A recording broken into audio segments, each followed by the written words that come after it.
Hello and welcome to a new video.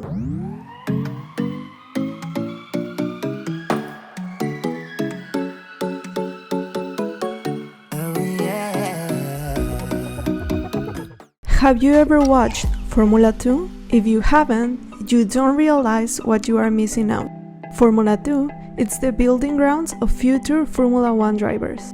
And you could also say that about Formula 3, as that's where the drivers compete on previous Formula 2. It's quite different compared to Formula 1, but the racing, it's really exciting as every driver and team has the same car. But don't worry, I'll explain everything about it in this video. The first thing you need to know is that if you smash the like button, you won't forget the information I'm about to tell you. Don't believe me? Just try it out. F2 and F3 race alongside Formula 1 on every other track. Starting this season, they separated Formula 2 and Formula 3 from racing on the same track. It was quite a mess when something went wrong in a race and you have 3 championships running in the same weekend. So this year, these are the tracks that Formula 2 and Formula 1 are sharing, and these are the ones for Formula 3. The weekend starts usually on Friday with a free practice session. They only have one practice session of 45 minutes, so they really have to maximize it. Then it follows qualifying on the same day, a 30-minute session where each driver has to set at least one fast lap. Different from Formula 1, the qualifying session rewards 4 points to the driver who takes pole position. On Saturday, they have 2 sprint races. Yes, this is where Formula 1 got the idea for their sprint qualifying. Those 2 races will consist of 120 kilometers or 45 minutes and won't have mandatory pit stops. The important thing to know is that the Friday qualifying session doesn't set the grid for either of the 2 sprint races. So, how is the grid set for these sprint races? Saturday's sprint race 1 grid will be set by reversing the top 10 finishers of Friday's qualifying session, and the starting grid of Saturday's sprint race 2 will be set by reversing the top 10 finishers of sprint race 1. The top 8 finishers in these 2 sprint races will be awarded points. Then, why do they have a qualifying session?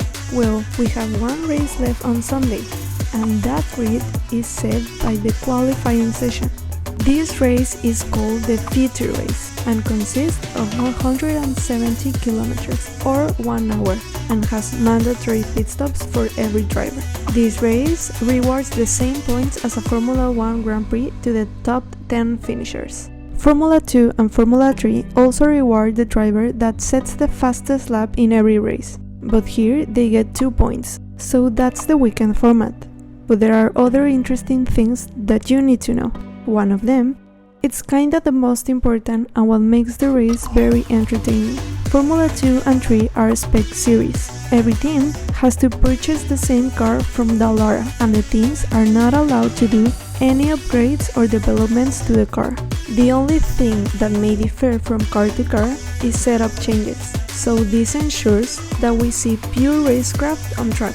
The Formula 2 Championship consists of 11 teams with 2 drivers each. These are the teams and their drivers.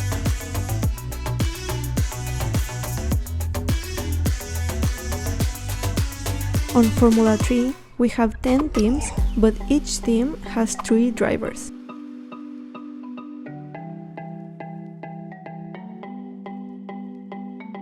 These 2 championships are very important for every driver's future, as it's where they can showcase their talent to Formula 1 teams in hopes they can be signed somewhere in the future. Many Formula 1 drivers are the example of that.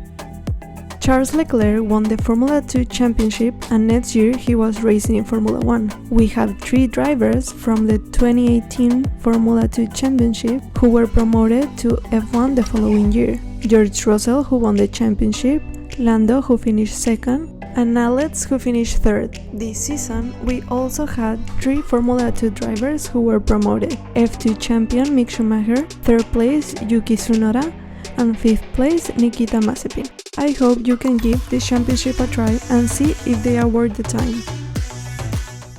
Thanks for watching the video, and don't forget you can leave me a comment down below in the comment section, and you can subscribe for more videos like this.